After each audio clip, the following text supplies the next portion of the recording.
Action and renunciation, the basic difference. Renunciation has been misunderstood as giving up the good things of life to adopt a life of deprivation and misery. Hence, people shun spirituality and do not benefit from the power of renunciation. Renunciation is not giving up things you enjoy. It is moving up to far more fulfilling avenues. Renunciation is not dispossession. It is all possession. Renunciation is not giving up action. It is performing dynamic action in a spirit of renunciation. Action and renunciation go together. They are not mutually exclusive. Renunciation is shading weakness for strength. It is asserting oneness and rising above differences. Exuding warmth and shunning bitterness. Creating goodwill and giving up ill will. Renunciation is giving up the residue of grudges, prejudices, and hatred to live a life of freedom and happiness. Renunciation is growth. When a caterpillar transforms into a butterfly, its erstwhile life of darkness and limitation vanishes.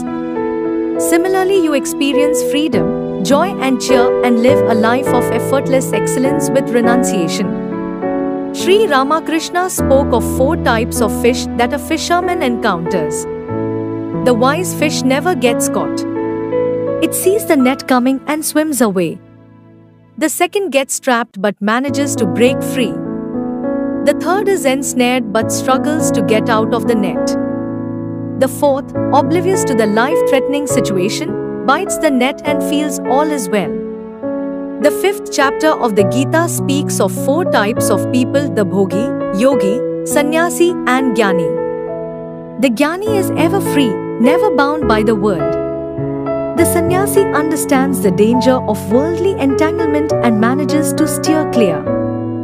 The yogi is bound but endeavors to escape.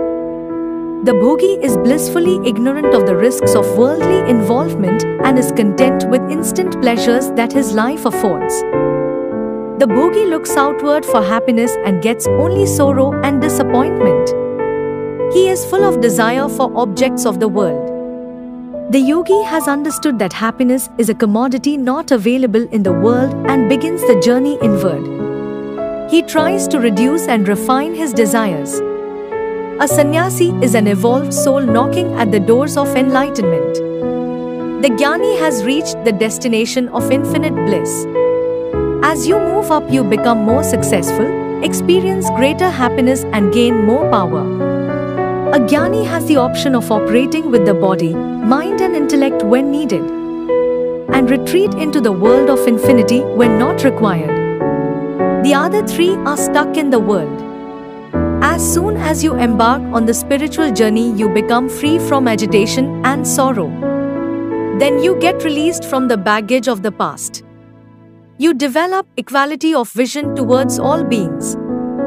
You remain unaffected by fluctuations in the world. As long as you look outward for happiness, you remain unhappy. The moment you turn inward, you experience peace. When you get to Atman, you gain infinite bliss. Pleasures that arise from sense contact are wombs of sorrow. They yield continuing misery. They are transient. The wise do not revel in them. Endure the force born of desire with the intellect. Reduce the number of desires, improve the quality of desires, and change their direction. Then you are ready for meditation. Thank you for listening to us. Please share and subscribe to our channel for more meaningful videos.